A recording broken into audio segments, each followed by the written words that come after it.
నమస్తే భవ్య antique ancients ఛానల్కు స్వాగతం. మనం ఇప్పుడు 108 శక్తి పీఠాల్లో గల ముఖ్యమైన శక్తి పీఠమైన హింగ్లాజ్ దేవి గురించి తెలుసుకుందాం. హింగ్లాజ్ దేవి శక్తి పీఠం పాకిస్తాన్లోని బలూచిస్తాన్ ప్రావిన్స్లోని లియారీ తెహసిల్ యొక్క మారుమూల కొండ ప్రాంతంలోని ఇరుకైన లోయలో హింగ్లాజ్ మాతా గుహ ఆలయం ఉంది. ఇది కరాచీకి వాయువ్యంగా 250 కిలోమీటర్లు, అరేబియా సముద్రం నుండి 19 కిలోమీటర్లు లోతట్టు దిశలో మరియు సింధు నది ముఖద్వారానికి పశ్చిమాన 80 మైళ్లు దూరంలో ఉంది. హింగ్లాజ్ దేవి యొక్క విశిష్ట కథ గురించి తెలుసుకుందాం. ఇది పరమ శివుడు మరియు సతీదేవిల కథతో మొదలవుతుంది.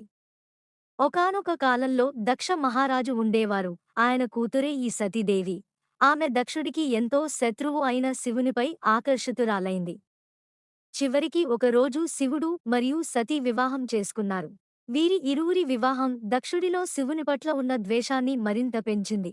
దక్షుడు శివునిపై ప్రతీకారం తీర్చుకోవాలనే కోరికతో ఒక యజ్ఞం నిర్వహించాడు.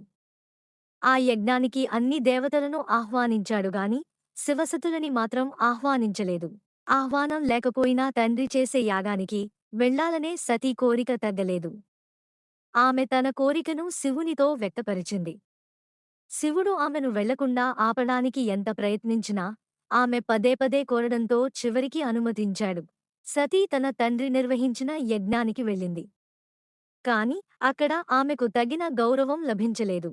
అంతేకాదు, దక్షుడు శివునిని అవమానిస్తూ చేసిన దూషణలను ఆమె చూడాల్సి వచ్చింది.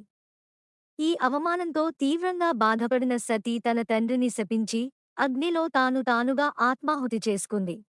తన భార్యను అవమానించినందుకు మరియు ఆమె మరణంతో ఆగ్రహానికి గురైన శివుడు వీరభద్ర అవతారంలో వచ్చి దక్షుడి యజ్ఞాన్ని ధ్వంసం చేసి అతని తలను నరికివేశాడు. అయినా శివుని కోపం శాంతించలేదు. విషాదంలో మునిగిపోయిన శివుడు సతీదేవి భౌతిక అవశేషాలను ఎత్తుకుని సృష్టి అంతటా విధ్వంసానికి సంకేతమైన తాండవ నృత్యాన్ని చేశాడు. దీనితో భయాందోళనకు గురైన ఇతర దేవతలు ఈ విధ్వంసాన్ని ఆపేందుకు విష్ణువును సహాయం కోరారు. అందుకు పరిష్కారంగా విష్ణువు సుదర్శన చక్రాన్ని ఉపయోగించి సతీదేవి దేహాన్ని 108 భాగాలుగా విచ్ఛిన్నం చేశాడు. అందులో 52 భాగాలు భూమిపై పడగా మిగిలినవి విశ్వంలోని ఇతర గ్రహాలపై పడ్డాయి. అవే శక్తిపీఠాలుగా మారి దేవి యొక్క వివిధ రూపాలకు ఆలయాలుగా నిలిచాయి. సతీదేవి శిరస్సు హింగ్లాజ్ వద్ద పడిందని విశ్వసించబడుతోంది. ప్రతి శక్తిపీఠంలోనూ శివుడు తన భైరవ రూపంలో ఆరాధించబడతాడు. ఆయనే ఆ పీఠానికి అధిష్టాన దేవత అయిన దేవికి పురుష ప్రత్యామ్నాయం లేదా రక్షకుడిగా భావించబడతాడు. హింగ్లాజ్ మాత అత్యంత శక్తివంతమైన దేవతగా భావించబడుతుంది. ఆమెను భక్తితో ఆరాధించే వారికి శుభఫలితాలు ప్రసాదిస్తుందని నమ్మకం.